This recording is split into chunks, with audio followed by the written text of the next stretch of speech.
नमस्कार दोस्तों, मैं हूं विशाल चौहान और आज हम शुरू करने जा रहे हैं हिमाचल प्रदेश इकोनॉमिक सर्वे 2025-26 का chapter number 2 state income macro economic view. तो basically macro economics of Himachal Pradesh income जो है, सॉरी, हिमाचल प्रदेश इकोनॉमी जो है वो आज हमें समझना है। तो अगर आप एचपीएएस, एलाइड सर्विसेज, नायब तहसीलदार, एचपीपीएससी या किसी भी हिमाचल कम्पिटेटिव एग्जाम की प्रिपरेशन कर रहे हैं तो ये चैप्टर सबसे इंपॉर्टेंट चैप्टर में से एक है। इस चैप्टर से सिर्फ फैक्ट्स ही नहीं बल्कि कुछ कंसेप्चुअल क्वेश्चंस भी बनते हैं जो कि मेंस आंसर राइटिंग में भी हमारे काम आएंगे। और आज हम सिर्फ कुछ नंबर्स को याद नहीं करेंगे, हम समझेंगे कि जीएसडीपी क्या होता है सबसे पहले तो, राइट, जिसका बेसिक जो है वो हमने प्रीवियस सेशन में भी समझने की कोशिश करी थी। तो जीएसडीपी क्या है, पर कैपिटा इनकम का एक्चुअल मतलब क्या है, हिमाचल की इकोनॉमी किस सेक्टर पर चल रही है, एग्रीकल्चर इतने लोगों को एम्प्लॉयमेंट देता है फिर भी कंट्रीब्यूशन इतना कम क्यों है, और हिमाचल इंडिया से किस चीज में बेटर परफॉर्मेंस कर रहा है। तो इंडिया और हिमाचल के बीच में कंपैरिजन, इंडिया और हिमाचल की इकोनॉमी के बीच में कंपैरिजन भी करेंगे। तो इस लेक्चर के एंड तक आपको पूरा चैप्टर, किसी पूरे चैप्टर में कोई रट्टा लगाने की जरूरत नहीं पड़ेगी। आपको मैं कॉन्सेप्ट जो है वो इतना समझा दूंगा कि ये फैक्ट्स धीरे धीरे विद प्रैक्टिस जो है वो आपके दिमाग में सेट हो जाएगी, क्योंकि इकोनॉमिक सर्वे और बजट में दोनों में बहुत ज्यादा फैक्ट्स जो है वो इंक्लूडेड होते हैं, राइट। तो आपने अगर ये डॉक्यूमेंट एक्चुअली खोलकर देखा है तो उसमें देखा होगा कि सबसे पहले, हर चैप्टर से पहले एक एग्जीक्यूटिव समरी दी होती है। उस एग्जीक्यूटिव समरी में बेसिकली ये मेंशन किया होता है कि इस चैप्टर में हम पढ़ने क्या जा रहे हैं, राइट। तो जो मैंने आपको बताया, जीएसडीपी, पर capita income, different about different sectors of Himachal economy, so primary sector, secondary and tertiary sector. फिर उसके अलावा किस सेक्टर का कितना कंट्रीब्यूशन है और करंट प्राइसेस और कांस्टेंट प्राइसेस के हिसाब से। एंड लास्टली इंडिया के साथ जो है वो, इंडिया की इकोनॉमी के साथ अगर हिमाचल की इकोनॉमी को कंपेयर करेंगे तो क्या, किन सेक्टर्स में या किन फील्ड में हिमाचल की इकोनॉमी जो है वो बेटर परफॉर्म करती हुई नजर आती है, राइट। लेकिन जो हमें शुरू करना है, जहां से हमें ये टॉपिक शुरू करना है, the most important is GSDP, gross state domestic product, right. तो हमने जीएसडीपी समझना है क्या होता है। GSDP is gross state domestic product.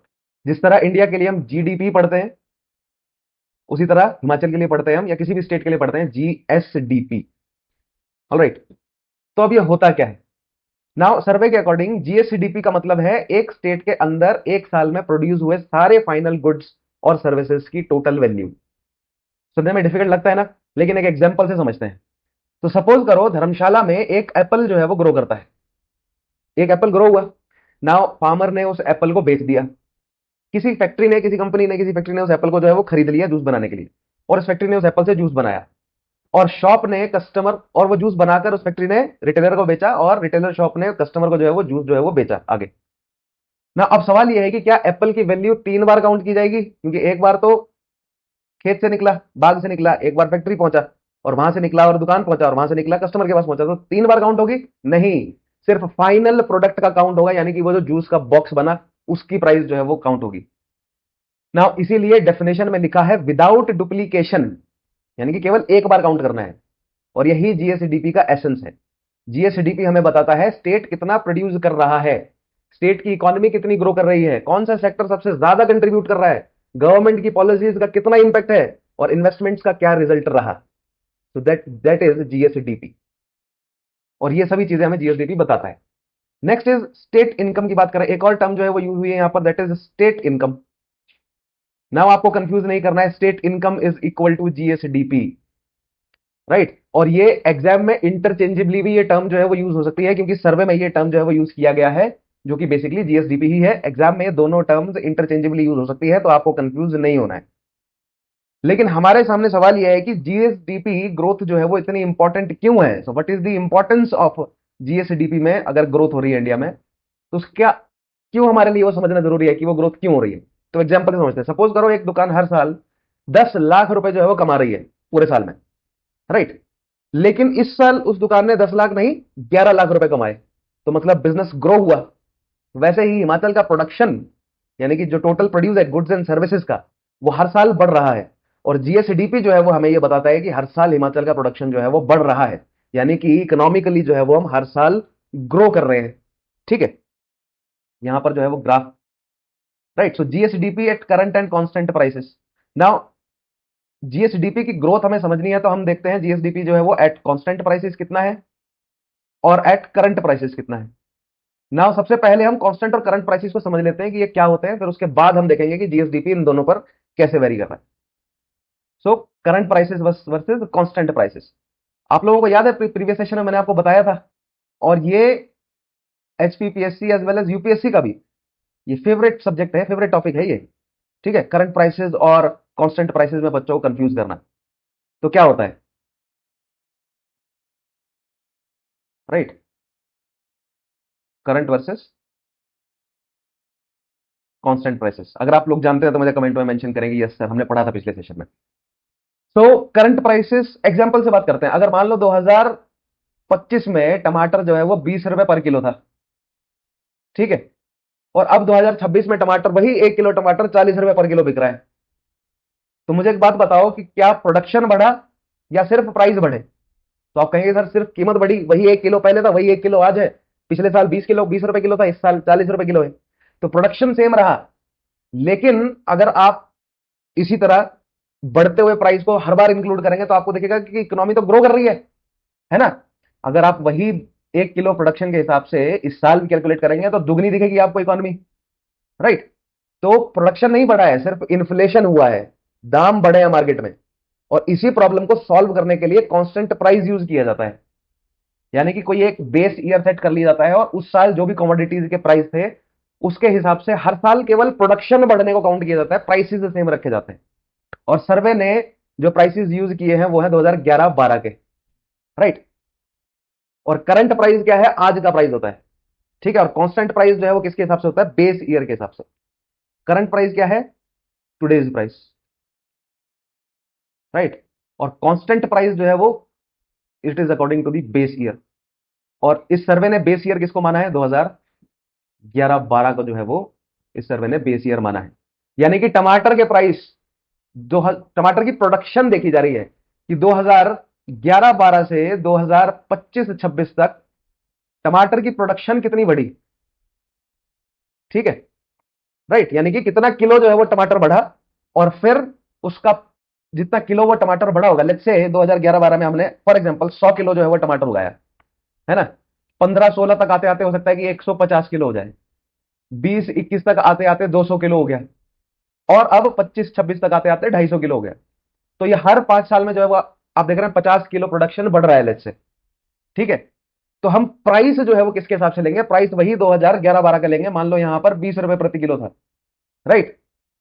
तो 2011-12 में टमाटर जो है वो टोटल जीडीपी को या टोटल जीएसडीपी को 2000 रुपए की कमाई जो है वो दे रहा था, या 2000 रुपए की वैल्यू एडिशन कर रहा था टमाटर 2011-12 में।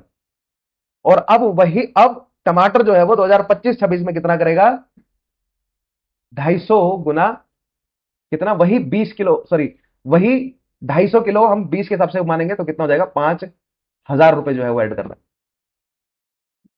समझे, हमने प्राइसेस को सेम रखा।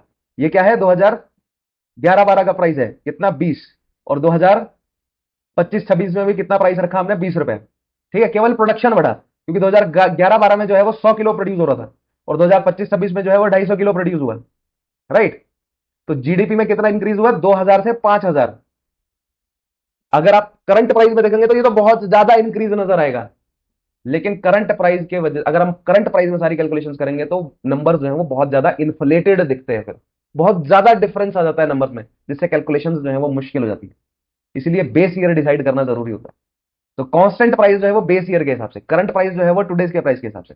तो अब अगर हम इस अंडरस्टैंडिंग के साथ ये इमेज को देखें, जो जो कि सर्वे में मेंशन्ड है, department of economics and statistics ने ये जारी किया है, गवर्नमेंट ऑफ हिमाचल प्रदेश की। तो आप देखेंगे 2019-20 में this is for current prices, तो ये करंट प्राइस है, और ये क्या है, कांस्टेंट प्राइसेस है 2011-12 के हिसाब से। तो आप देखेंगे कि जो जीएसडीपी है, प्रोडक्शन है, वो करंट प्राइस का कांस्टेंट प्राइस से जो है वो हमेशा क्या होगा, ज्यादा होगा, ठीक है। लेकिन अगर आप जनरल ट्रेंड देखेंगे तो ग्रेजुअली जो है वो दोनों ही क्या कर रहे हैं, इंक्रीज कर रहे हैं। करंट प्राइसेस पर अगर आप देखें जीएसडीपी या कांस्टेंट प्राइसेस पर देखें, दोनों में ट्रेंड क्या है, इंक्रीजिंग ट्रेंड है। हाँ, 2020-21 कोविड के टाइम जो है वो थोड़ी सी अनोमलीज हमें देखने को मिली, राइट। तो current prices is according to the inflation and constant prices is according to the base year.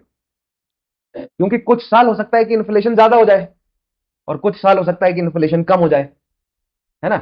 मान लो 2015-16 में इन्फ्लेशन जो है वो ज्यादा हो गया, बहुत ज्यादा, और 2020-21 में जो है वो और ज्यादा हो गया, लेकिन 2023-24 में जो है वो इन्फ्लेशन कम हो जाता है, राइट। तो प्रोडक्शन जो है वो 2015-16 से 2020-21 में ज्यादा रही होगी, और 2020-21 से 2023-24 में प्रोडक्शन और ज्यादा रही होगी। लेकिन अगर आप करंट प्राइसेस के हिसाब से देखेंगे तो 2023-24 की जीएसडीपी आपको कम नजर आएगी। क्यों? क्योंकि उस समय इन्फ्लेशन या मार्केट के प्राइस जो है वो कम हुए, लेकिन प्रोडक्शन ज्यादा था, प्राइसेस कम नजर आ रहे, तो जीएसडीपी हमें ऐसा लगेगा कि भैया श्रिंक हो गई, ठीक है, यानी कि ग्रोथ जो है वो श्रिंक नजर आएगी, जबकि ऐसा नहीं हुआ, ग्रोथ तो हुई है, प्रोडक्शन बढ़ा है, राइट। समझ रहे हैं ना आप डिलेमा? इसीलिए प्राइसेस को जो है वो क्या किया जाता है, फिक्स रखा जाता है, एक बेस ईयर सेट किया जाता है, ठीक है। अच्छा, स्टेट में तो इस सर्वे ने 2011-12 लिया, आप मुझे बताएंगे नेशनल लेवल पर जो है बेस ईयर क्या लिया जा रहा है? और अगर हम परसेंटेज में देखेंगे यही सेम डेटा, तो करंट प्राइसेस और कांस्टेंट प्राइसेस में आप देखेंगे कि 2020-21 में जो है वो डिप नजर आएगा ग्रोथ रेट में, एंड फिर उसके बाद जो है वो 2021-22 में अचानक से महंगाई बढ़ेगी, देखो इन्फ्लेशन हुआ, ठीक है। तो ऐसा तो है नहीं कि 2019-20 के मुकाबले 2021-22 में प्रोडक्शन कम हुआ था, ऑब्वियसली 2021-22 में प्रोडक्शन ज्यादा हुआ होगा, राइट। लेकिन यहां पर 7.3 से 12.3 जीएसडीपी जो है वो एक ही फाइनेंशियल ईयर के बाद कैसे ग्रो कर गया है? तो ये ग्रोथ नहीं है, ये इन्फ्लेशन है। और फिर 2021-22 से 2023-24 में अगर आप देखेंगे करंट प्राइस के हिसाब से देखिए, तो यहां पर तो ग्रोथ नीचे आती हुई नजर आ रही है, 12.3 से 9.3 पर आ गई। तो क्या प्रोडक्शन भी कम हुआ होगा? नहीं, 2021-22 से 2023-24 में प्रोडक्शन बढ़ा होगा, लेकिन महंगाई कम होने की वजह से आपको जो जीएसडीपी है करंट प्राइस में वो गिरती हुई नजर आ रही। तो एक्चुअल ग्रोथ जो है वो हमें, प्रॉपर ग्रोथ का ट्रेंड जो है वो नहीं देखने को मिलता करंट प्राइसेस पर, वो हमें कांस्टेंट प्राइसेस पर ही देखने को मिलता है, जो कि आप देखिए 2021-22 में प्रोडक्शन 4.8 है और 2023-24 में प्रोडक्शन 6 है। तो कॉन्स्टेंटली प्रोडक्शन जो है वो क्या हो रहा है, बढ़ता जा रहा है, जबकि करंट प्राइसेस पर जीएसडीपी फ्लक्चुएट करता है। इसलिए जीएसडीपी को कांस्टेंट प्राइस पर कैलकुलेट करते हैं, फॉर दैट मैटर जीडीपी को भी कांस्टेंट प्राइस पर कैलकुलेट किया जाता है। और ये जो टर्म्स है, सॉरी ये जो टर्म्स है, second revise estimates, first revise estimates, advance estimates, ये बजट टॉपिक में इनको डिटेल में समझाऊंगा, ठीक है। ऑलराइट, तो आई होप ये आपको समझ आया होगा। तो 2011-12 को बेस ईयर मानकर जो है वो रियल ग्रोथ हमें हमेशा करंट प्राइसेस पर जो है वो कांस्टेंट प्राइसेस पर देखने को मिलती है, ठीक है। तो फिगर्स अगर आप देखेंगे तो 2025-26 के देखिए, तो नॉमिनल ग्रोथ है, यानी कि करंट प्राइसेस पे है 2,53,886 करोड़, और कांस्टेंट प्राइसेस पर है 1,56,681 करोड़, राइट। सो बहुत बड़ा डिफरेंस जो है वो हमें नजर आ रहा है, and this difference is due to inflation. और ये कहां से कहां तक का इन्फ्लेशन है? ये 2011-12 से 2025-26 का इन्फ्लेशन, ठीक है।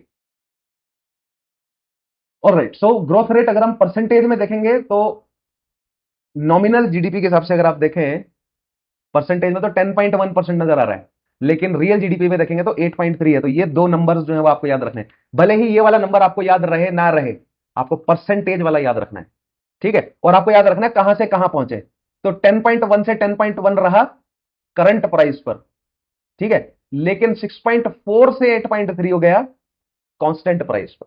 यानी करंट प्राइस पर आप देख रहे हैं ग्रोथ नहीं नजर आएगी, है ना, लेकिन कांस्टेंट प्राइस पर आप देख रहे हैं कि ग्रोथ नजर आ रही है।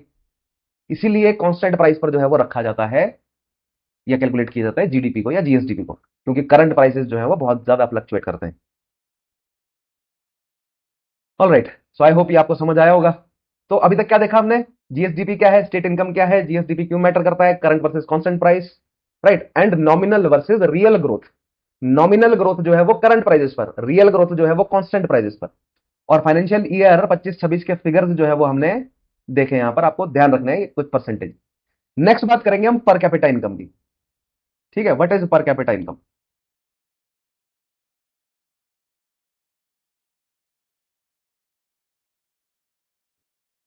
और पर कैपिटा इनकम में ट्रेंड देखेंगे जो है वो क्या हमें बनते हुए नजर आ रहे हैं। तो सपोज करो एक कोई फैमिली है और उस फैमिली की टोटल एनुअल इनकम 12 लाख रुपए है, और फैमिली में 6 मेंबर है। तो अगर मैं आपसे पूछूं कि एवरेज इनकम पर पर्सन कितनी हुई, तो आप कहेंगे सर 12 लाख को 6 से डिवाइड कर दो, 2 लाख रुपए जो है वो एवरेज इनकम आ गया। ठीक है, बिल्कुल सिंपल। इसी कॉन्सेप्ट को जब आप स्टेट लेवल पर अप्लाई करोगे तो आपको मिल जाएगी किसी स्टेट की पर कैपिटा इनकम, यानी कि स्टेट का नेट स्टेट डोमेस्टिक प्रोडक्ट कितना है, राइट, उससे जो है वो डिवाइड कर दो स्टेट की मिड ईयर पॉपुलेशन को, तो आ जाएगी पर कैपिटा इनकम। पर कैपिटा इनकम का फॉर्मूला क्या है? स्टेट का net state domestic product. Net का मतलब होता है ग्रॉस, और नेट में डिफरेंस समझते हैं ना, ग्रॉस जो है वो टोटल है, ठीक है। अब इसमें से जितनी भी लायबिलिटीज है उनको हटा दिया जाए तो बचेगा कितना? Net, right.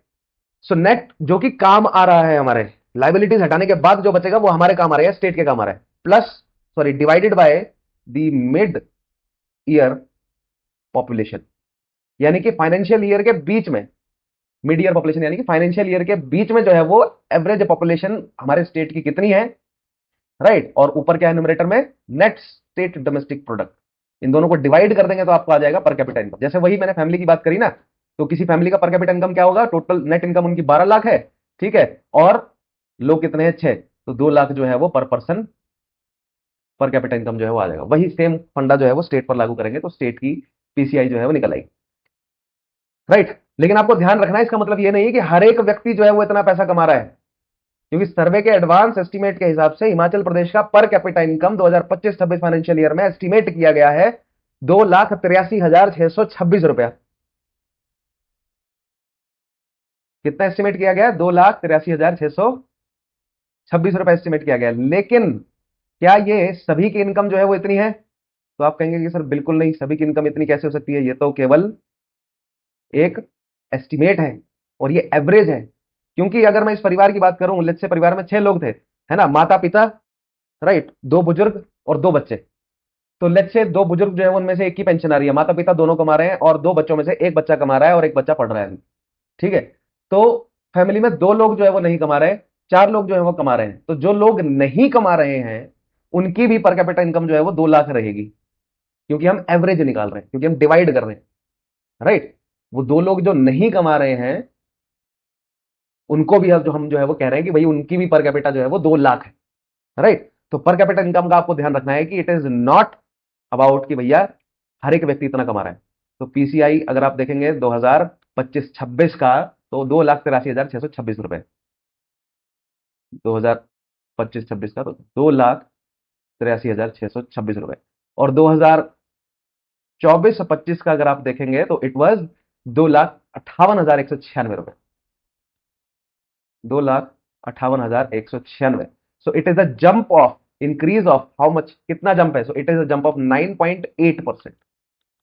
तो 9.8% का जो है वो जंप है। यहां पर एक ग्राफ आपको दिखाता हूं मैं, पर capita income, yes. So all India और हिमाचल प्रदेश में अगर आप कंपेयर करेंगे तो हिमाचल प्रदेश का पर कैपिटा इनकम जो है वो 9.8% जो है वो इंक्रीज हुआ है, और स्टेट का पर कैपिटा इनकम जो है वो आप देखेंगे तो घटता ही जा रहा है। 18.6% बढ़ा, फिर उसके बाद बढ़ा 12.1%, फिर 11.7%, अब फिर 8.7% और 6.9%। इंडिया का पर कैपिटा इनकम में इंक्रीज जो है वो उसका परसेंटेज गिरता ही जा रहा है, ठीक है। और हिमाचल प्रदेश का जो है वो इंडिया से ऊपर है। थोड़ी देर में इसको डिस्कस करते हैं। नाउ सो अब एक इंपॉर्टेंट ऑब्जर्वेशन यहां पर आपको देखनी है कि सर्वे क्लियरली बताता है कि हिमाचल प्रदेश की पीसीआई लगातार नेशनल एवरेज से ऊपर रही है। इसका मतलब क्या है? अगर आप ये ग्राफ देखेंगे, right, so this is for light colour जो है हिमाचल प्रदेश और डार्क जो है वो ऑल इंडिया है। तो 2025-26 में आप देख रहे हैं पीसीआई हिमाचल का इंडिया से जो है वो इंडिया की एवरेज से ज्यादा है, राइट। 24-25 में भी। तो पूरे यानी कि 2011-12 से 2025-26 तक आप देखेंगे हर साल एक क्या ट्रेंड हमें देखने को मिला है कि हिमाचल प्रदेश की पर कैपिटा इनकम जो है वो नेशनल एवरेज से ज्यादा रही है, ठीक है। तो ग्राफ में देखिए 2011-12 में कितना था? 87,721, राइट। 2011-12 में कितनी है? 87,721। और 2025-26 तक आते आते 2,83,626 हो गई है। तो it is a huge increase, right. अगर हम 2012-13 देखें तो यहां पर ये दिस इज परसेंटेज इंक्रीज की कितना परसेंट इंक्रीज हो रहा था हर साल। तो 13.7 से 14.4, फिर नीचे डिप हुआ, फिर बढ़ा, फिर बढ़ा, फिर डिप हुआ, राइट। सो पर कैपिटा इनकम जो है वो उसका परसेंटेज इंक्रीज डिक्रीज जो है वो चलता रहता है। नाउ फाइनेंशियल ईयर 2025-26 में ये बढ़कर कितना हो गया? 2,83,626।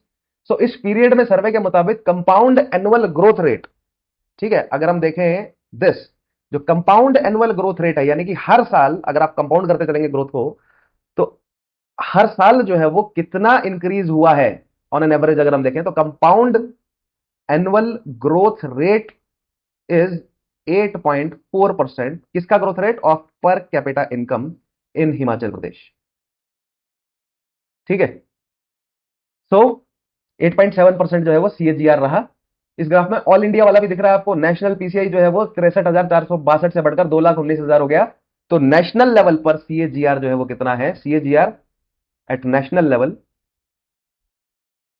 It is 10.1%।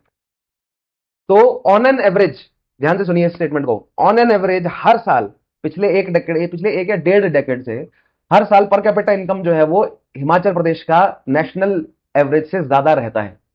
ठीक है, लेकिन अगर आप सीएजीआर देखोगे तो ग्रोथ रेट जो है वो नेशनल इनकम का तेज है और हिमाचल का कम है। यानी कि आने वाले कुछ सालों में नेशनल एवरेज जो है वो पीसीआई का वो बढ़ सकता है अगर सेम रेट से अगर सेम सीएजीआर जो है वो रहा हिमाचल प्रदेश की पीसीआई का, यानी कि पर कैपिटा इनकम। क्योंकि ये 10.1 से बढ़ रहा है, ये 8.4 से बढ़ रहा है, तो कुछ सालों बाद जो है वो ओवरटेक कर लेगा नेशनल एवरेज। लेकिन फिलहाल हम नेशनल एवरेज से ज्यादा है। ठीक है, नेक्स्ट जो फंडे मेंशन्ड है यहां पर चैप्टर नंबर 2 में, वो है sectoral contribution, primary versus secondary versus tertiary. या ये देख लिया हमने PCI Himachal Pradesh, 3 sectors of the economy, primary, secondary and tertiary, और सब सेक्टर्स ऑफ दीज 3 सेक्टर्स। अब हमें ये समझना है, ठीक है, primary, secondary and tertiary sector के बारे में, जो कि मैंने आपको प्रीवियस सेशन में भी कुछ बेसिक हिंट दी थी। आज हमें उसको थोड़ा डिटेल में समझना है। प्रीवियस सेशन में हमने ओवरव्यू लिया था, because previous session was an overview session. तो 3 सेक्टर में डिवाइडेड है हिमाचल की इकोनॉमी। प्राइमरी सेक्टर, ठीक है, प्राइमरी सेक्टर कौन सा सेक्टर होता है? जो डायरेक्टली नेचर से जुड़ा हुआ है। ये इंक्लूड करता है क्रॉप्स को, लाइफ स्टॉक को, forestry, logging, fisheries, mining, quarrying, right. यानी कि जो नेचर से आप डायरेक्टली उठा रहे हैं वो क्या है? Primary sector. सेकेंडरी सेक्टर क्या होता है कि नेचर से उठाए गए रॉ मटेरियल को प्रोडक्ट में कन्वर्ट करना, यानी मैन्युफैक्चर करना। तो इसमें manufacturing, electricity, gas, water supply, construction, ये सारी सारी चीजें आ जाएंगी।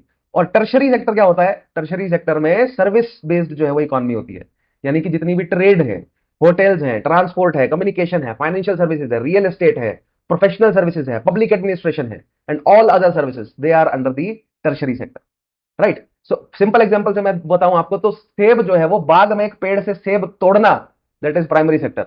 उस सेब को आगे फैक्ट्री में उस सेब से जूस बनाना, वो सेकेंडरी सेक्टर है। और उस जूस को शॉप पर बेचना, वो टर्शरी सेक्टर है। ठीक है, तो हिमाचल प्रदेश के कंटेक्स्ट में अगर आते हैं हम, तो हिमाचल प्रदेश के प्राइमरी सेक्टर पर फाइनेंशियल 2025-26 में प्राइमरी सेक्टर की जीएसवीए कांस्टेंट प्राइसेस पर रही 18,824 करोड़, ये एस्टीमेट रखा गया। और उससे पहले था 17,362 करोड़ का। तो आई होप आपको ये बेसिक फंडा तो जो है वो समझ आया होगा कि प्राइमरी, सेकेंडरी और टर्शरी सेक्टर क्या होता है। अब इन ग्राफ की तरफ जो है वो देखते हैं कि प्राइमरी सेक्टर में ग्रोथ जो है वो कितनी हमें देखने को मिली है। तो 2024-25 में आप देखेंगे तो 17,362 करोड़ से प्राइमरी सेक्टर बढ़कर हो जाता है 18,824 करोड़। तो प्राइमरी सेक्टर आपको ग्रेजुअली जो है वो बढ़ता हुआ ही नजर आ रहा है। ठीक है, नजर आ रहा है ना बढ़ता हुआ प्राइमरी सेक्टर। लेकिन ग्रोथ परसेंट अगर हम देखेंगे तो 2019-20 में 18.2 से घटकर जो है वो -6.5, 20-21 में गया -6.5 because of the Covid times. लेकिन फिर उसके बाद जो है वो 2.9, 2.4, 1.9, 3.1, और ग्रेजुअली जो है वो हमने, ये जो कोविड का शॉक है, ये देख रहे हैं आप, ये जो ग्राफ बना है, ये शॉक को एब्जॉर्ब किया हमने। ये कोविड का शॉक लगा, फिर उस शॉक से हमने बाहर निकले हम, और फिर उसको धीरे धीरे धीरे करके जो है वो शॉक को एब्जॉर्ब किया। Now trend is that the primary sector is also increasing. ठीक है, सो ये ग्रोथ रेट है 2.9 से 2.4 से 1.9। सो अभी आपको रिसेंटली पिछले 2 साल का याद रखना है, खासतौर पे 3.1 से 8.4 आपको याद रखना है। 2020-21 में कितना चला गया था? -6.5 चला गया था प्राइमरी सेक्टर, यानी कि इसका ग्रोथ रेट, यानी कि नेगेटिव में चला गया था, कम हो गया ना। देखो 16,764 से 15,677 चला गया, तो ये कम हो गया। कितना कम हुआ? 6.5% कम हो गया। ठीक है, लेकिन फिर धीरे धीरे जो है वो ग्रो करता है, और प्रेजेंट जो एस्टिमेट्स हैं 2025-26 के हिसाब से 8.4% जो है वो प्राइमरी सेक्टर ग्रो कर रहा है। ठीक है, सो this is a very very important statistics.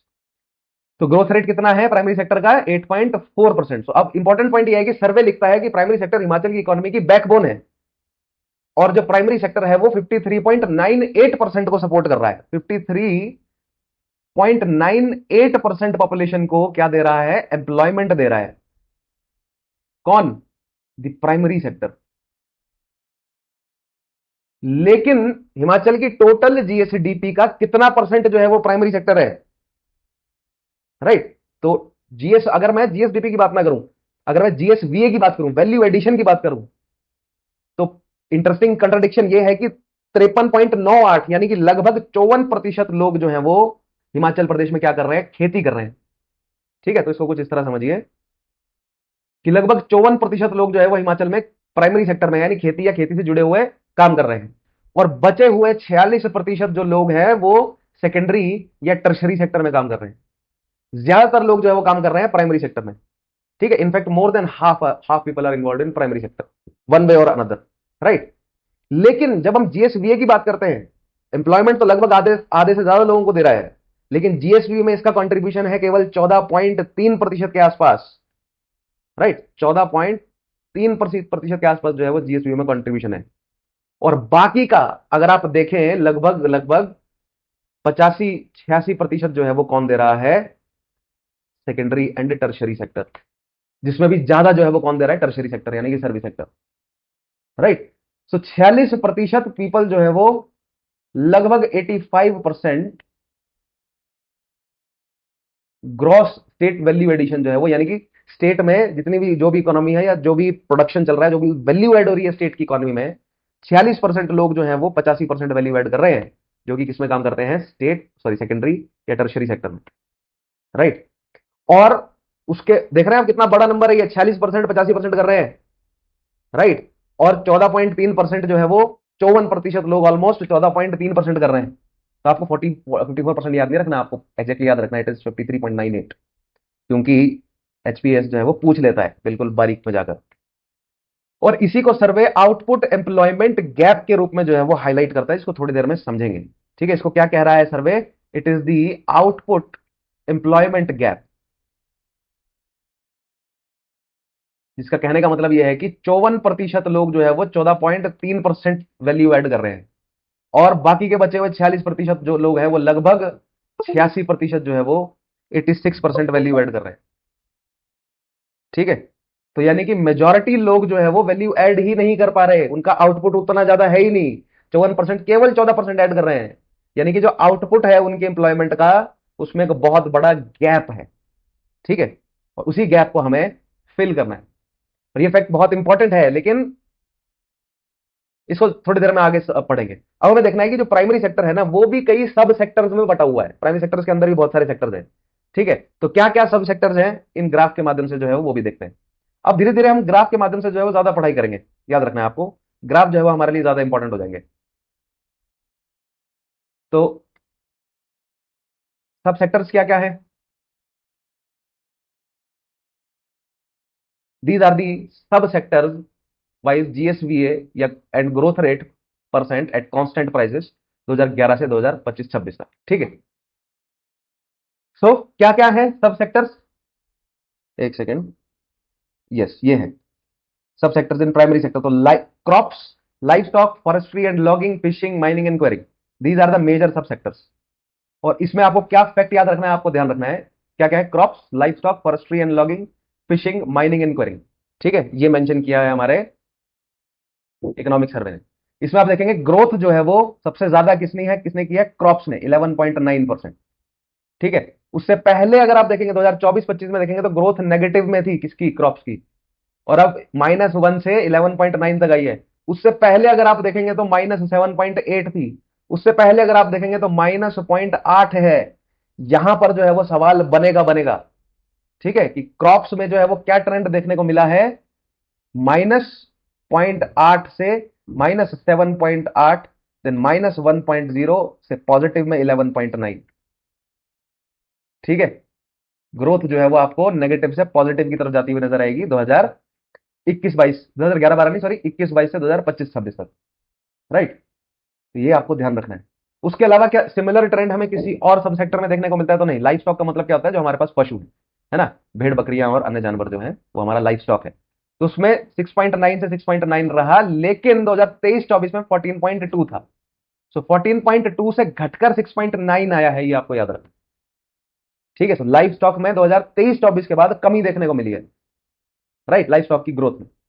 Forestry और लॉगिंग तो आप देखेंगे कि वो भी कम हुआ है, 5.5 से 5.4 से 4.4। उससे पहले देखेंगे तो 5.6, उससे पहले देखेंगे तो नेगेटिव में थी ग्रोथ। तो एक बार जो है फॉरेस्ट्री और लॉगिंग ने भी नेगेटिव में ग्रोथ रजिस्टर करी है पिछले 5-6 सालों में, क्रॉप्स के अलावा। ये छोटे छोटे फैक्ट्स हैं जिस पर क्वेश्चन बनेगा। फिशिंग की बात करें तो 8.6 से 7। देखो मैं नंबर्स की बात नहीं कर रहा हूं, जीएस आप देख रहे हो, मैंने सिर्फ ग्रोथ की बात करी है, क्योंकि ग्रोथ जो है परसेंटेज में कैलकुलेट हो रही है। तो नंबर जो है वो डेफिनेटली एचपीएस जो है वो नंबर जो पूछ सकता है, लेकिन मुझे पता है कि आप लोगों को नंबर्स जो है वो याद रहने वाले नहीं है, और आप लोगों के किसी को भी इतना ज्यादा डिटेल में नंबर याद नहीं रहते। कुछ जो बेसिक नंबर है जहां मैं बता दूंगा कि ये नंबर भी आपको याद रखना पड़ेगा और परसेंटेज भी, ठीक है। लेकिन इन दिस केस सब सेक्टर्स के केस में आपको परसेंटेज पर ध्यान देना है, और परसेंटेज से भी ज्यादा इंपॉर्टेंट है आपको ट्रेंड में ध्यान देना है कि ट्रेंड क्या रहा, ठीक है। तो आप देख रहे हैं कि क्रॉप्स में जो है वो नेगेटिव से पॉजिटिव की तरफ गए, बहुत ज्यादा नेगेटिव चले गए थे, -7.8 से -1 से 11.9, बहुत नेगेटिव से बहुत पॉजिटिव पे आया, ठीक है। उसके अलावा लाइफ स्टॉक में 14.2 से गिर के जो है वो 6.9 पर आ गए, राइट। फिशिंग में भी कमी आई है 8.6 से 7, राइट। माइनिंग और क्वायरिंग में 11.2 से 10.1।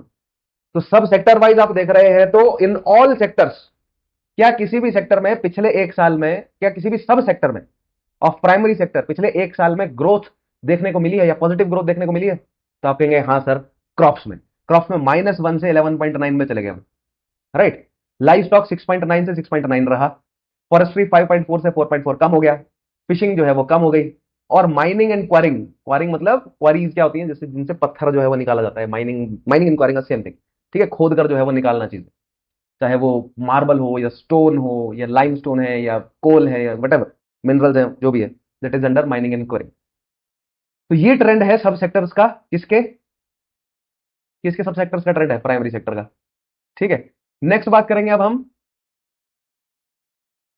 तो प्राइमरी सेक्टर में आपको समझ आया ना कि ग्रोथ रेट जो है वो किसमें हमें देखने को मिला पॉजिटिव? केवल और केवल क्रॉप्स में, और बाकी बाकी सब में जो है वो हमें या तो स्टेग्नेशन या तो डिक्रीज देखने को मिलता है, और नंबर्स जो है वो याद रखने की जरूरत नहीं है आप, राइट। तो अभी तक हमने क्या क्या देखा? पर कैपिटा इनकम क्या है, पर कैपिटा इनकम का फॉर्मूला, हिमाचल की फाइनेंशियल ईयर 2025-26 पीसीआई कितनी है? 2083,626। एनुअल ग्रोथ रेट कितना है? 9.8% पीसीआई में। हिमाचल की पीसीआई जो है वो नेशनल एवरेज से ऊपर है।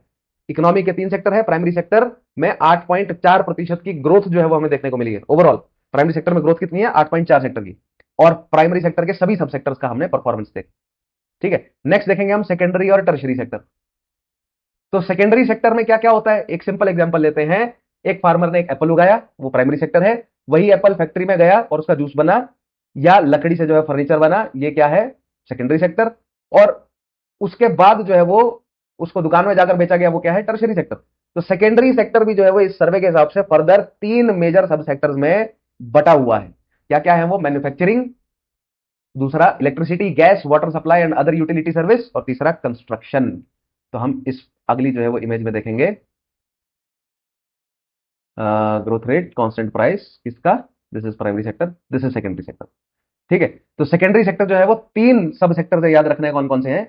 Manufacturing, this is about utilities, electricity बिजली जो बन रही है, गैस जो प्रोड्यूस किया जा रहा है, राइट। उसके अलावा वाटर सप्लाई और अदर यूटिलिटी की घर में यूज करने वाली जितनी भी बाकी सर्विसेज हैं, ठीक है। और तीसरा कंस्ट्रक्शन, राइट। तो ये 3 जो है वो सब सेक्टर है, आपको ध्यान रखना है। और इसमें ग्रोथ का ट्रेंड क्या है? मैन्युफैक्चरिंग में 2024-25 से इंक्रीज हुआ, सर्विसेज में, यूटिलिटी सर्विसेज में जो है वो आपको डिक्रीज देखने को मिल रहा है 15.4 से 10.1, और कंस्ट्रक्शन में जो है वो इंक्रीज देखने को मिल रहा है 10.4 से 12.6, ठीक है। वैसे तो मैं आपको एडवाइस करता हूं कि एटलीस्ट दो दो आपको ट्रेंड जो है वो याद रखने हैं, यानी कि 2022-23 से 2023-24 का भी अगर आप देखेंगे तो यहां पर 1.1 से 6.1 ग्रोथ हुआ। तो मैन्युफैक्चरिंग में बहुत ज्यादा, मैन्युफैक्चरिंग में काफी तेज ग्रोथ देखने को मिली 2023-24 में। लेकिन फिर उसके बाद जो है वो 23-24 के बाद आप देख रहे हैं कि डिक्लाइन पे चल रहा है। पहले 4.3 पे गया और फिर 5.7 पे आया, तो इतना बड़ा है लेकिन बहुत ज्यादा नहीं, राइट।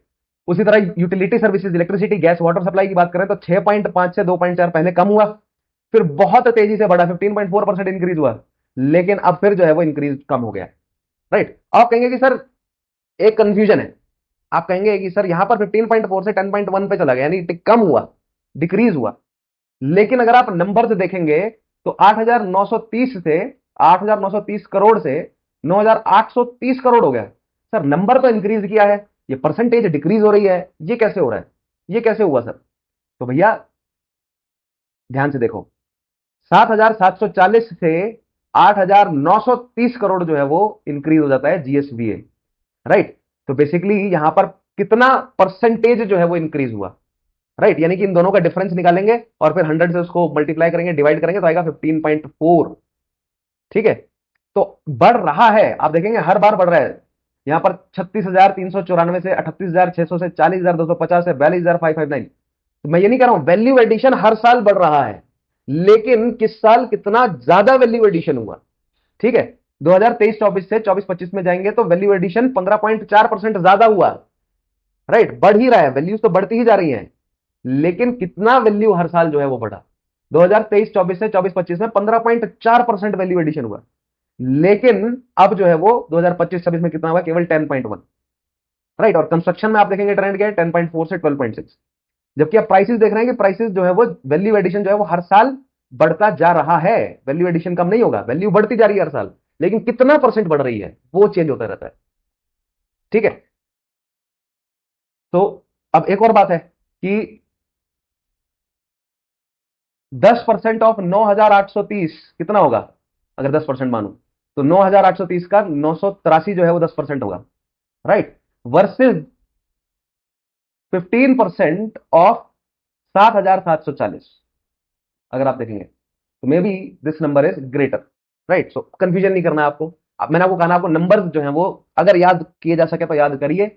आपको बेसिकली ट्रेंड याद रखना है कि वैल्यू एडिशन में इंक्रीज होता जाएगा, लेकिन परसेंटेज चेंज होगा कि कितना वैल्यू ऐड हुआ। सो आपको याद रखना है सब सेक्टर्स ऑफ सेकेंडरी सब सेक्टर्स में इलेक्ट्रिसिटी वाला जो है वो कम हुआ है, जो कम हुआ है वो याद रखना है। 15.4 से 10.1% जो है वो ग्रो किया हमने। ठीक है, तो सेकेंडरी सेक्टर की ये सेक्टर वाइज जो है वो परफॉर्मेंस रही। अगर फाइनेंशियल ईयर 2025-26 में सेकेंडरी सेक्टर की जीएसवीए देखा जाए तो टोटल कितना है, 66,324 करोड़ एस्टिमेट की गई है। ठीक है, जो कि पहले था 61,561 करोड़। जीएसवीए सेकेंडरी सेक्टर का 2025-26 में रखा गया है 66,324 करोड़, 66,324 करोड़ इन 25-26। लेकिन इससे पहले जो है वो कितना था, it was 61,561 crore, 61,561 crore in 24-25। So obviously there is the increase. सो जीएसवीए में इंक्रीज कितना परसेंट हुआ है, so it is around 7.7%, right. Primary sector का हमने देखा था इट वॉज 8.4%। ठीक है, सेकेंडरी सेक्टर का जीएसवीए कितना हुआ है, 7.7% इंक्रीज हुआ है। अब हमें इसके बाद देखना है टर्शरी सेक्टर। तो तीनों में से सबसे ज्यादा सबसे तेजी से ग्रो जो है वो कौन किया है, ये तीनों में सबसे ज्यादा वैल्यू एडिशन जो है वो किसने दिया है पिछले एक साल, राइट। सो ग्रोथ रेट जो है वो कितना है, 7.7%। कोविड के दौरान जो है वो थोड़ा डिप देखने को मिला हमें, नेगेटिव में ग्रोथ रेट ज्यादा हुआ नजर आया, but then eventually it increased. तो if I show you the graph, so this is the graph, 7.7%। Covid के टाइम जो कितना गया, -4.3। सिमिलरली प्राइमरी सेक्टर का देखेंगे तो कोविड के टाइम में कितना गया, -6.5, और अभी कितना है, 8.4। ठीक है, कोविड से पहले जो है वो 7.3 था, कोविड के टाइम -4.3, और फिर हम रिकवर करते करते वापस जो है वो प्री कोविड लेवल पर पहुंच गए हैं, राइट, सेकेंडरी सेक्टर में। ठीक है, सो आई होप ये आपको समझ आया होगा कि हम प्री कोविड लेवल पर पहुंच गए वापस। और प्राइमरी सेक्टर में कितना है, 8.4 है, सेकेंडरी सेक्टर में ग्रोथ है कितना है, 7.7 है, 7 से 7.5, 7 से 7.7 हुआ है, इससे पहले 6.3 था। तो कॉन्स्टेंटली जो है वो ग्रो किया है आफ्टर कोविड सेकेंडरी सेक्टर। ठीक है, नेक्स्ट बात करेंगे हम टर्शरी सेक्टर की। ठीक है, तो मैन्युफैक्चरिंग पहले सेकेंडरी सेक्टर में पूरा कर लेते हैं। मैन्युफैक्चरिंग में जीएसवीए जो है वो कितना है, 42,500 42,559, सॉरी 42,559 करोड़ है टोटल, और ग्रोथ है 5.7% का। ठीक है, from the previous year, from the previous year manufacturing में, जो कि इस ग्राफ में जो है वो हमने देखा, राइट। 42,559 और growth 5.7%। Similarly secondary, sorry tertiary market का अगर हम देखने चलेंगे तो let's understand about the tertiary market now. Tertiary market में जो है वो कितना ग्रो किया है, लेट्स सी दैट। तो टर्शरी मार्केट का सबसे पहले हमें देखना है कि भैया सेक्टर कितने हैं। तो टर्शरी मार्केट में सेक्टर है, सबसे पहला है trade, repair, hotel and restaurant. उसके बाद transport, storage and communication, then financial services. ठीक है, ये याद रखना है आपको, ये एग्जाम में बन सकता है। Real estate, ownership of dwellings and professional services, public administration and other services. तो क्वेश्चन किस तरह का बन सकता है? सेकेंडरी और टर्शरी सेक्टर की सब सेक्टर्स को कंफ्यूज करने की जो कोशिश की जाएगी, मैच द फॉलोइंग बन जाएगा। ठीक है, मैच द फॉलोइंग आप लोग जानते हैं एचपीएस का एक बहुत फेवरेट टाइप ऑफ क्वेश्चन है मैच द फॉलोइंग। तो वो डिफरेंट सब सेक्टर्स को लिखेंगे और कहेंगे कि मैच करो कि ये जो है वो सब सेक्टर किस में बैठता है, क्या ये प्राइमरी का है, सेकेंडरी का है, टर्शरी का है। तो सिंपल है ना यार, ट्रेड, रिपेयर, हाउस होल्ड, जहां पर भी सर्विस मिल रही है ना, आपको कुछ भी प्रोड्यूस नहीं हो रहा, लेकिन दूसरों के द्वारा प्रोड्यूस की हुई चीजें जो है वो आप तक या तो पहुंचाई जा रही हैं, या दूसरों की द्वारा प्रोड्यूस की गई चीजों को यूज करके जो है वो आपको किसी तरह की सर्विस दी जा रही है, वो सर्विस इंडस्ट्री। तो जितने भी ट्रेड हैं, जितने भी पेशे हैं, चाहे वो टीचर का है, डॉक्टर का है, पुलिस का है, ये सारे क्या है? ट्रेड है, राइट। वो सर्विस के अंडर आ रहे हैं। टीचर आपको सर्विस दे रहा है, डॉक्टर आपको सर्विस दे रहा है, पुलिस भी आपको सर्विस दे रही है, वो सिविल सर्विसेज बोलते हैं उनको, दे आर सिविल सर्विसेज। उसके अलावा repair, hotel and restaurant, transport, storage and communication, real estate, ownership of dwellings and professional services, public administration and other services, right? All of these are subsectors of tertiary sector। और इसमें growth देखेंगे आप, right. तो growth जो है वो किसने कितना किया? 18.9, 5.9, 10.3, 6.5, 0.2 एंड 7.4। तो सवाल यहां पर जो है वो किस तरह घुमाकर पूछा जाएगा कि सेकेंडरी टर्शरी सेक्टर के किस सब सेक्टर ने सबसे ज्यादा ग्रो किया? तो आप कहेंगे sir trade, repair, hotel and restaurant जो है वो सबसे ज्यादा ग्रो कर रहा है, 3.5 से 18.9 पर चला गया। लेकिन पहले ये कम हुआ, 13.2 से 3.5 पे गया। क्यों? Because of the disasters. याद है आप लोगों को डिजास्टर्स, भयंकर जो डिजास्टर्स आए थे, राइट। तो ये देखिए, this is the tertiary sector growth. ये ओवरऑल सेक्टर, पूरे पूरे टर्शरी सेक्टर की ग्रोथ है ये। 8.6% पर ग्रो कर रहा है अभी। ठीक है, प्री कोविड में 4% था, 4% से जो है वो पोस्ट कोविड हम 8.6% पे ले आए हैं। हाईएस्ट गया है 2022 2023 में 10.2% ग्रोथ रेट। ठीक है, और उसमें सब सेक्टर वाइज अगर आप देखोगे, सो हाईएस्ट जो है वो ग्रो कर रहा है कौन? It is hotel. और होटल में जो है वो 2025-26 में कमी क्यों आई थी? ड्यू टू डिजास्टर्स, जो फ्लड्स हुए। उसके बाद ट्रांसपोर्ट स्टोरेज में आप 9.4 से 5.9 जो है वो गिरावट है। 8.1 से 10.3 फाइनेंशियल सर्विसेज में इंक्रीज है। रियल एस्टेट में जो है वो इंक्रीज है। ठीक है, पब्लिक एडमिनिस्ट्रेशन में बहुत तेजी से गिरावट है, 4.7 से 0.2% इंक्रीज हुआ है ना। यानी कि ज्यादा चेंज नहीं है, जितना खर्चा पहले सरकार कर रही थी सर्विसेज में 7,067 और 7,768 करोड़ किया, राइट, यहां पर इंक्रीज नहीं हुआ। और अदर सर्विसेज 7.4%। तो हाईएस्ट ग्रोथ जो है वो किसने देखी? किसने देखी? Trade, repair and hotel, restaurant. तो अगर मेन में सवाल बनता है कि भैया सेकेंडरी टर्शरी सेक्टर ने इतनी ज्यादा ग्रोथ जो है वो रेट क्यों देखा, कि उसके सब सेक्टर की अगर आप बात करें, होटल टूरिज्म की बात करें, तो 18.9% का इतना ज्यादा जो है वो ग्रोथ रेट क्यों देखने को मिला है? तो आप कहेंगे कि सर उससे पहले 23-24 में जो है वो 13.2 था, 13.2 से घटकर 3.5 पे आया, लोगों ने रिकवर किया है वहां से, 3.5 से रिकवर किया है 18.9 पर। ठीक है, सो ये सेक्टर वाइज आपको याद रखना है किसने सबसे ज्यादा जो है वो ग्रो किया, और उसके अलावा परसेंटेज वाइज आपको याद रखना है कि पिछले साल से 6.5 से 8.6 पर जो है वो टर्शरी सेक्टर इंक्रीज करता है। और नंबर याद रख सकें तो 62,000, एक एक नंबर तो आपको याद रखना ही पड़ेगा, 62,581। ठीक है, सेकेंडरी सेक्टर का जीएसवी है। उसके अलावा सॉरी टर्शरी सेक्टर का, सेकेंडरी सेक्टर का है 66,324 और प्राइमरी सेक्टर का है 18,824। परसेंटेज देखेंगे तो कितना है? 8.4। यहां कितना है? 7.7। और इधर कितना है? 8.6, राइट। तो सारा खेल इन परसेंटेजेस का ही है।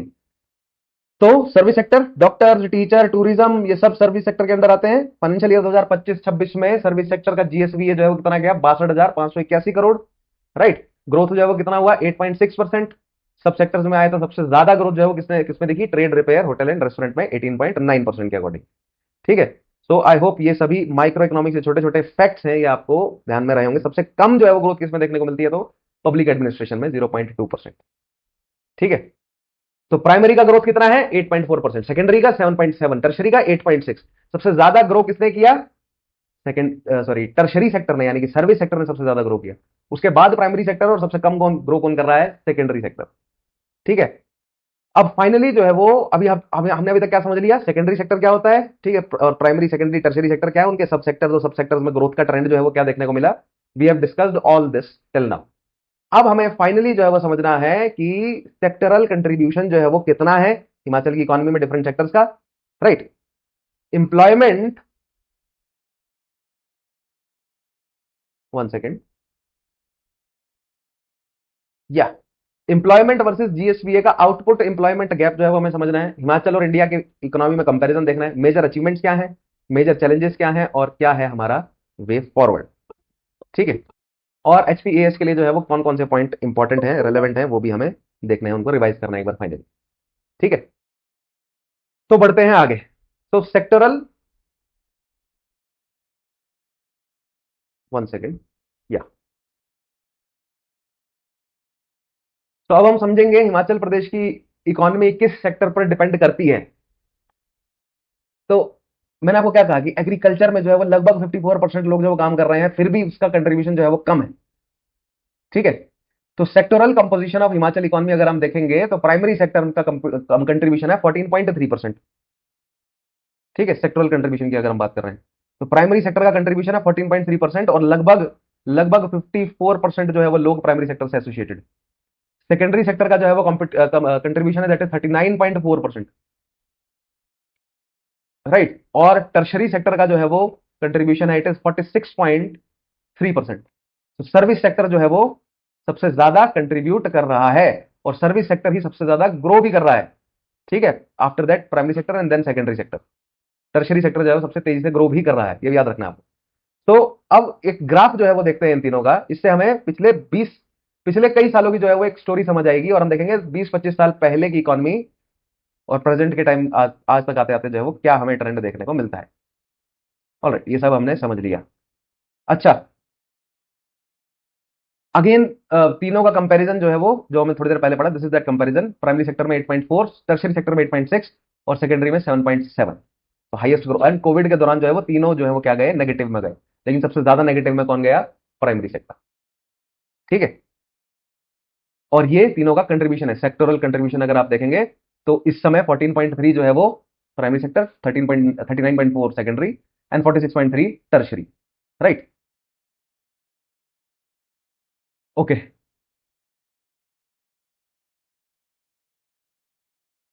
तो सेक्टर वाइज जीएस जीवीए जो है वो हमें देखना है क्या है। तो पिछले 20-25 साल की इकोनॉमी अगर हम देखें तो एग्रीकल्चर का कंट्रीब्यूशन जो है वो काफी ज्यादा हुआ करता था पहले, लेकिन धीरे धीरे इकोनॉमी ट्रांसफॉर्म हुई, इंडस्ट्रीज बढ़ी, ट्रांसपोर्ट बढ़ा, एजुकेशन जो है वो बेटर हुई, और आज सर्विस सेक्टर जो है वो सबसे बड़ा कंट्रीब्यूटर है। ठीक है, तो इसकी वजह से एक बहुत बड़ा प्रॉब्लम क्रिएट हो रहा है एम्प्लॉयमेंट वर्सेज कंट्रीब्यूशन का। ठीक है, सही, ये सबसे इंटरेस्टिंग ऑब्जर्वेशन है। प्राइमरी सेक्टर 14.3% कंट्रीब्यूशन दे रहा है, लेकिन एम्प्लॉयमेंट दे रहा है 54% लोगों को, 53.98% लोगों को। लोग इसी सेक्टर में सबसे ज्यादा काम कर रहे हैं। ठीक है, एक सेकंड के लिए इमेजिन कीजिए कि 100 लोग जो है वो एक विलेज में हैं, और 54 लोग जो है वो फार्मिंग करते हैं, लेकिन उस विलेज की टोटल इनकम का केवल 14% ही जो है वो प्रोड्यूस कर पा रहे हैं। तो ये बहुत बड़ा गैप है। हर वर्कर एवरेज में कंपैरेटिवली कम इकोनॉमिक आउटपुट दे रहा है, इसलिए उनकी कमाई भी जो है वो कम हो रही है। राइट, तो आपको ध्यान रखना चाहिए कि ये ऑब्जर्वेशन सर्वे में जो है वो ये पूरी ऑब्जर्वेशन मेंशन्ड है। ठीक है, और सेकेंडरी और सर्विस सेक्टर की अगर हम बात करते हैं तो वो सबसे ज्यादा हमें क्या प्रोवाइड कर रहा है, कंट्रीब्यूशन। ठीक है, एक second, agriculture activities primary, secondary and tertiary अगर आप देखेंगे तो प्राइमरी का 33,843, सेकेंडरी का 92,000, और टर्शरी का 1,09,341। सबसे ज्यादा जो है वो टर्शरी का, और ऑलमोस्ट 3 गुना जो है वो ज्यादा टर्शरी का कंट्रीब्यूशन है as compare to primary sector. ठीक है, नेक्स्ट अगर हम देखें तो शेयर्स इन एम्प्लॉयमेंट की बात करते हैं, ये बहुत इंपॉर्टेंट है, बहुत इंपॉर्टेंट है, इस टेबल को बहुत ध्यान से देखिए। एग्रीकल्चर एंड एग्रीकल्चर से जुड़ी हुई सभी एक्टिविटीज का 2023-24 से 2024-25 की तरफ आ रहे हैं हम। तो शेयर इन एम्प्लॉयमेंट जो है वो कितना है, 46.8%। और अब जो है वो ऑल ओवर इंडिया, ये पूरे इंडिया की बात है। ठीक है, और हिमाचल प्रदेश में कितना है, 53.95। राइट, और शेयर इन जीएसवीए एग्रीकल्चर का जो है वो इंडिया में 17.94 है, और हिमाचल में जो है वो और कम है, 13.16। तो शेयर भी कम है, और ज्यादा लोगों को भी एम्प्लॉय कर रहा है। ठीक है, और एवरेज अगर हम देखें तो इंडिया में कितना है, 46.31 जो है एम्प्लॉयमेंट का शेयर है। यानी कि आज इंडिया में 46 एक्चुअली 2023-24 के डेटा के हिसाब से इंडिया में 46.31% लोग जो है वो एग्रीकल्चर या लाइट सर्विसेज से जुड़े हुए थे, यानी प्राइमरी सेक्टर में जुड़े हुए थे, और हिमाचल में 53.98 है। ठीक है, मैन्युफैक्चरिंग में अगर आप देखेंगे तो सेकेंडरी सेक्टर में जो है वो 22.01% है। ठीक है, और टर्शरी सेक्टर में 24.1% है, जबकि टर्शरी सेक्टर जो है वो 3 गुना वैल्यू ऐड करके दे रहा है as compare to primary sector. यहां देखो ऑलमोस्ट 3 गुना वैल्यू ऐड कर रहा है। और जबकि लोगों की बात करें तो यहां पर 53% है, ऑलमोस्ट आप मानकर चलो कि प्राइमरी सेक्टर से आधे लोग जो है वो टर्शरी सेक्टर में इन्वॉल्व है। ठीक है, लेकिन वैल्यू जो है वो 3 गुना ज्यादा वैल्यू दे रहे हैं। ये है वो एम्प्लॉयमेंट गैप। ठीक है, एम्प्लॉयमेंट आउटपुट गैप। ठीक है, तो अगर आपसे मेंस में पूछा जाए कि एम्प्लॉयमेंट आउटपुट गैप क्या है, तो आप ये डेटा मेंशन करेंगे कि प्राइमरी सेक्टर में 53.98% लोग जो है वो काम कर रहे हैं, टर्शरी सेक्टर में 24.1% लोग काम कर रहे हैं, लेकिन टर्शरी सेक्टर जो है वो प्राइमरी सेक्टर के मुकाबले 3 गुना वैल्यू ऐड करके दे रहा है। तो प्राइमरी सेक्टर जो है वो वैल्यू ऐड नहीं कर पा रहा, तो प्राइमरी सेक्टर में जो लोग एम्प्लॉयड हैं वो उतनी आउटपुट नहीं दे पा रहा है एज कंपेयर टू सेकेंडरी और टर्शरी सेक्टर। इसको कहते हैं एम्प्लॉयमेंट आउटपुट गैप। ऑलराइट, अब फाइनली इंडिया की ग्रोथ के साथ जो है वो आप कंपेयर कर दे हिमाचल प्रदेश की ग्रोथ को। राइट, तो जो फैक्ट्स आपको याद रखने हैं वो ये है कि ग्रोथ रेट नेशनल एवरेज से जो है वो हिमाचल का हायर है, पर कैपिटा इनकम भी नेशनल एवरेज से हायर है। ठीक है, ये दो चीजें आपको याद रखनी है। और इस चैप्टर की ओवरऑल स्टोरी अगर हम देखें तो हिमाचल प्रदेश की रियल ग्रोथ 8.3%, नॉमिनल ग्रोथ 10.1, पर कैपिटा इनकम बढ़ रही है, नेशनल एवरेज से ज्यादा है, सर्विस सेक्टर सबसे बड़ा कंट्रीब्यूटर है, प्राइमरी सेक्टर से 3 गुना वैल्यू ऐड करके दे रहा है।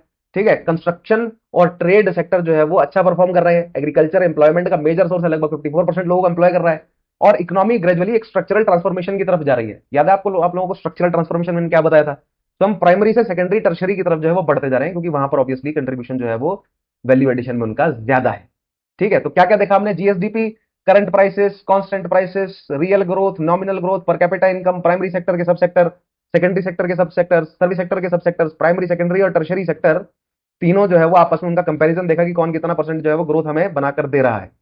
ठीक है, और एचपीएएस के लिए आप एक्सपेक्ट कर सकते हैं सवाल जैसे कि जीएसडीपी और जीडीपी में क्या अंतर है, करंट प्राइसेस कांस्टेंट प्राइसेस में क्या डिफरेंस है, पर कैपिटा इनकम का क्या फॉर्मूला है, हिमाचल प्रदेश की इकोनॉमी में सर्विस सेक्टर का कंट्रीब्यूशन कितना है, प्राइमरी सेक्टर एम्प्लॉयमेंट ज्यादा होने के बावजूद जीएसबीए कंट्रीब्यूशन जो है वो इतना कम क्यों दिखा रहा है, फाइनेंशियल ईयर 2025-26 में हिमाचल की रियल जीएसडीपी ग्रोथ कितनी है, हिमाचल की पर कैपिटा इनकम नेशनल एवरेज से ऊपर है या नीचे। राइट, तो ये सवाल जो है, इन सवालों के आंसर जो है वो इस सेशन में हमने देखे। अब फाइनली जो है वो हमें अब चैलेंजेस और किनके बारे में बात करना है? Now we need to discuss the challenges and issues and way forward. ठीक है, तो ये मेंस के लिए जो है वो इंपॉर्टेंट पॉइंट यहां पर आपको मिलेंगे। तो चैलेंजेस की बात करें, क्या क्या मेंशन्ड है हमारे सर्वे में? तो एग्रीकल्चर में ज्यादा लोग हैं लेकिन आउटपुट कम है, सबसे पहला तो यही है, एम्प्लॉयमेंट आउटपुट, है ना? क्या है सबसे बड़ा इशू? जो एम्प्लॉयमेंट आउटपुट गैप है, सबसे बड़ा चैलेंज तो यही है। राइट, दूसरा बड़ा, जी हमने समझ लिया अच्छे से, दूसरा बड़ा चैलेंज है high value service. High value services में जो है वो ट्रांजिशन हमारा बहुत स्लो है। ठीक है, slow transition towards high value service. आप कहेंगे सर इसका क्या मतलब है? तो देखते हैं हमने देखा था कि सर्विस सेक्टर हिमाचल का सबसे बड़ा कंट्रीब्यूटर है ना, प्राइमरी सेक्टर से 3 गुना वैल्यू ऐड कर रहा है। लेकिन सर्वे एक इंटरेस्टिंग कंपैरिजन देता है, हिमाचल में सर्विस सेक्टर का शेयर 46.3% है, नेशनल लेवल पर कितना है ये शेयर? 54.93% बताया गया है। यानी हिमाचल में सर्विस सेक्टर स्ट्रांग है लेकिन नेशनल लेवल के कंपैरिजन में उतना स्ट्रांग नहीं है, बढ़ सकता है। राइट, तो नेशनल लेवल में सर्विस सेक्टर स्ट्रांग क्यों है? क्योंकि नेशनल लेवल पर IT, professional services, banking, financial services, वो सब बहुत ज्यादा काम हो रहा है उन सब पर। और हिमाचल प्रदेश में जैसे मैंने आपको कहा है कि धर्मशाला में बेंगलोर हैदराबाद से लोग आकर जो है वो वर्क फ्रॉम होम जो कर रहे हैं, वो यहाँ पर लोग अपने अपने लिए क्वार्टर्स ढूंढ रहे हैं और रह रहे हैं। क्यों ना हिमाचल में धर्मशाला को जो है वो आईटी का हब बनाया जाए, इससे हाई जो वैल्यू वाली सर्विस सेक्टर है उस पर जो है वो हम टैप कर सकेंगे और हमारा हमारा मतलब हमारी ग्रोथ जो है वो और इंक्रीज हो। ठीक है, दूसरा बड़ा इशू है सेकेंडरी सेक्टर का शेयर धीरे धीरे घटना, तो decrease in share of secondary sector. मैंने कितनी बार कहा है आपको that if we need to grow और डेवलप फॉर दैट मैटर, हमें सेकेंडरी सेक्टर को एक्सपेंड करना है, हमें प्रोडक्शन बढ़ाना है ताकि हम एक्सपोर्ट कर सकें ज्यादा से ज्यादा। जितना ज्यादा एक्सपोर्ट करेंगे उतना पैसा हमारे पास आएगा। तो 2018-19 में सेकेंडरी सेक्टर का शेयर लगभग 44.9% था और 2025-26 तक आते आते ये 39.4% हो गया है।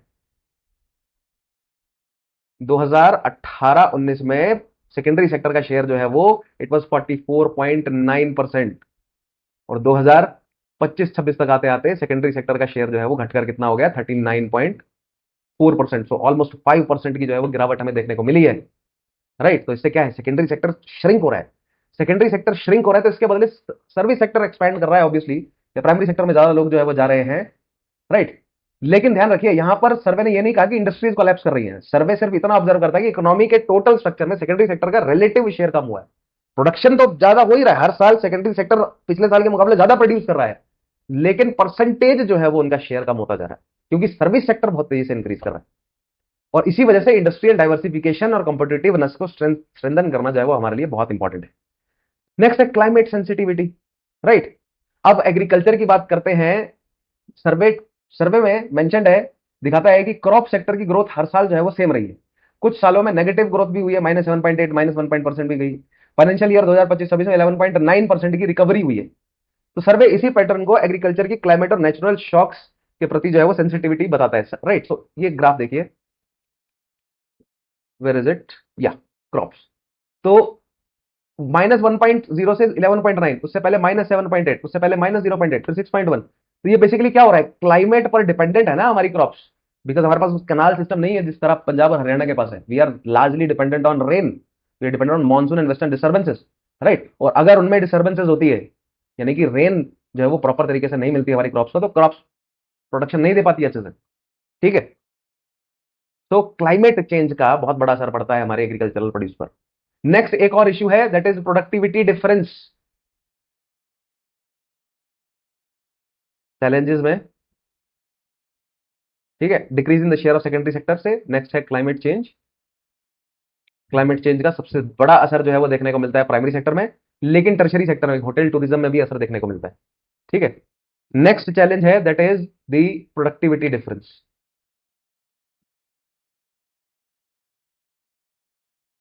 राइट। जो कि आप पॉइंट नंबर 1 से जोड़कर देख सकते हैं, जो एम्प्लॉयमेंट आउटपुट गैप है। प्रोडक्टिविटी डिफरेंस किसके बीच में, प्राइमरी सेक्टर और टर्शरी सेक्टर में, राइट। सो सर्वे ये कहता है कि मैन्युफैक्चरिंग और यूटिलिटीज जैसे सेक्टर्स का जीएसवीए जो है वो उनका कंट्रीब्यूशन बहुत अच्छा है, लेकिन एम्प्लॉयमेंट कंपेरेटिवली वहां पर कम है, राइट। और इसी को जो है वो एम्प्लॉयमेंट आउटपुट और एम्प्लॉयमेंट के बीच में, आउटपुट और एम्प्लॉयमेंट के बीच में गैप का है, ठीक है। तो प्रोडक्टिविटी जो है वो किसकी ज्यादा है, सबसे ज्यादा प्रोडक्टिविटी टर्शरी सेक्टर की जो है वो सबसे ज्यादा है as compare to secondary and then primary, ठीक है। लेकिन सबसे ज्यादा लोग जो है एम्प्लॉयड किसमें है, प्राइमरी में। It creates a gap, output employment, employment output gap. अच्छा, नेक्स्ट चैलेंज है ग्रोथ को सस्टेन करना, ठीक है। तो सस्टेन ग्रोथ, ग्रोथ कर तो ली लेकिन मेंटेन भी तो रखना है ग्रोथ को, यानी कि एक साल ग्रोथ कर रहे हैं और दूसरा साल डूब जा रही है हमारी पूरी इकोनॉमी। तो सर्वे ये कहता है कि 2025-26 में रियल ग्रोथ 8.3% का है, लेकिन पिछले सालों में ग्रोथ जो है वो फ्लक्चुएट भी करती रही है। इसलिए फ्यूचर में स्टेबल ग्रो करना जो है वो हमारे लिए एक बहुत बड़ा चैलेंजर रहेगा। नेक्स्ट है पर कैपिटा इनकम ग्रोथ। हिमाचल की पर कैपिटा इनकम का सीएजीआर 8.7% रहा है और नेशनल एवरेज 10% है। तो नेशनल एवरेज से जो है वो हमारी पीसीआई का सीएजीआर जो है वो कम है। पीसीआई का सीएजीआर एचपी का कितना है, 8.7%, और नेशनल एवरेज जो है वो कितना है, 10.1%, that we need to increase. And इसके लिए कारण जो है वो क्या है, ये बहुत बड़ा गैप जो है वो आप इसको कारण मान सकते हैं, एम्प्लॉयमेंट आउटपुट में जो गैप है, ठीक है। Finally the way forward. अब हम आगे कैसे बढ़ें। तो अब सवाल आता है कि इन चैलेंजेस का सोल्यूशन जो है वो सर्वे के हिसाब से क्या है। तो एग्रीकल्चर के लिए सोल्यूशन क्या बता रहा है सर्वे। तो एग्रीकल्चरल पॉलिसी का फोकस जो है वो प्रोडक्शन बढ़ाना नहीं होना चाहिए, उनका फोकस होना चाहिए फार्मर्स की इनकम बढ़ाना, हाई वैल्यू क्रॉप्स इस्तेमाल करना, वैल्यू चेन्स को फर्दर डेवलप करना, पोस्ट हार्वेस्ट सिस्टम को स्ट्रक्चराइज करना और स्ट्रेंथन करना, क्लाइमेट अडेप्टिव प्रैक्टिसेस जो है वो इस्तेमाल करना, फार्मर प्रोड्यूसर ऑर्गेनाइजेशंस मतलब ऑर्गेनाइज करना फार्मर्स को, और इन्वायरमेंटली रिस्पॉन्सिबल रिसोर्सेज का मैनेजमेंट जो है वो बहुत जरूरी है। तो you can note down all these points, right. ये एग्रीकल्चर सेक्टर के लिए जो है वो क्या क्या करना चाहिए। इंडस्ट्री सेक्टर की बात करें तो क्लस्टर बेस्ड स्पेशलाइजेशन, यानी कि जिस एरिया में जो, या जिस क्लस्टर में जो इंडस्ट्री सबसे ज्यादा सुटेबल है या स्पेशलाइज्ड है, वहां पर उसी इंडस्ट्री को और स्ट्रॉन्ग किया जाए। यानी जो एप्पल बेल्ट है हिमाचल प्रदेश की, जहां पर एप्पल ज्यादा उग रहा है, तो फैक्ट्रीज भी उसके नजदीक हो, वहां से सेब उठाकर कहीं और दूर ले जाया जा रहा है और तब वहां पर जाके प्रोसेस हो रहा है, नहीं, क्लस्टर बेस्ड स्पेशलाइजेशन हो चाहिए। लॉजिस्टिक्स को एफिशिएंट बनाया जाए, यानी कि ट्रांसपोर्टेशन एफिशिएंट हो, इंफ्रास्ट्रक्चर बेटर करना है, रेगुलेटरी सिस्टम को प्रेडिक्टेबल बनाना है, ईज ऑफ डूइंग बिजनेस बढ़ाना है, फाइनेंशियल सस्टेनेबल रिफॉर्म्स लेकर आने हैं, राइट। उसके अलावा डिमांड बेस्ड स्किल डेवलपमेंट, जिस फील्ड में जितनी ज्यादा डिमांड है उस तरह की स्किल लोगों की डेवलप करें, right. And finally service sector की अगर मैं बात करूं, तो सर्विस सेक्टर में हमें रेगुलेटेड हाई वैल्यू टूरिज्म को रेगुलेट करना बहुत जरूरी है। अपनी मन मर्जी से लोग जो है वो रेट लगा रहे हैं, ऐसा नहीं होना चाहिए। अर्बन इंफ्रास्ट्रक्चर को फर्दर डेवलप करना है। जैसे धर्मशाला में कोई अगर ट्रैवल करने आता है ना एक बार टूरिस्ट, तो वो बोलते हैं दूसरी बार नहीं जाना मैक्लोडगंज या धर्मकोट। क्यों? क्योंकि 4-4 5-5 घंटे ट्रैफिक में फंसे रहते हैं, तो पूरा दिन उनका ट्रैफिक में गुजर जाता है, तो घूमते हुए पाते ही नहीं। सो अर्बन इंफ्रास्ट्रक्चर को मेंटेन करना, डेवलप करना है, डिजिटल कनेक्टिविटी इंक्रीज करना है। बहुत सारे लोग ट्रैकिंग पर जाते हैं और गुम हो जाते हैं। क्यों? क्योंकि फोन जो है उनके डेड पड़ जाते हैं, राइट। और उसके अलावा स्किल सर्टिफिकेशन, बहुत सारे लोग गाइड बनने का या सपोर्टर बनने का या इस तरह के क्लेम करते हैं और उनके पास स्किल सेट नहीं होते प्रॉपर। तो जिसके पास स्किल सेट हो प्रॉपर, वही जो है वो सर्टिफाइड हो और वही फिर सर्विस भी दे। And obviously reliable transport system, private और गवर्नमेंट दोनों ट्रांसपोर्ट सिस्टम्स को मेंटेन और प्रॉपर जो है वो स्ट्रक्चराइज और ऑर्गेनाइज करना जरूरी है, ताकि प्रोडक्टिविटी और स्टेबिलिटी दोनों इंप्रूव हो, राइट। तो फाइनल कंक्लूजन क्या है दोस्तों? अगर पूरे चैप्टर का एसेंस जो है वो एक लाइन में लिखना हो, तो सर्वे ये कहता है कि हिमाचल प्रदेश की इकोनॉमी फाइनेंशियल ईयर 2025-26 में स्टेडी एक्सपेंशन दिखा रही है। ग्रोथ का मेजर इंजन सर्विस सेक्टर है। इंडस्ट्री भी इंफ्रास्ट्रक्चर के सपोर्ट से ग्रो कर रही है। एग्रीकल्चर में रिकवरी जो है वो देखने को मिली, लेकिन साथ ही प्रोडक्टिविटी, एम्प्लॉयमेंट पैटर्न और स्ट्रक्चरल ट्रांसफॉर्मेशन जैसे इश्यूज पर लगातार काम करना जो है वो हमारे लिए जरूरी है। Alright, so that is about the chapter number 2। Next session में लेकर आऊंगा चैप्टर नंबर 3। अभी हमने एक माइक्रो इकोनॉमिक व्यू लिया है, हम नेक्स्ट चैप्टर में जो है फर्दर आगे पढ़ेंगे, ठीक है। So that is all for today. Thank you for watching. मिलूंगा नेक्स्ट क्लास में, तब तक के लिए अपना ध्यान रखिए। Take care, have a nice day. जय हिंद।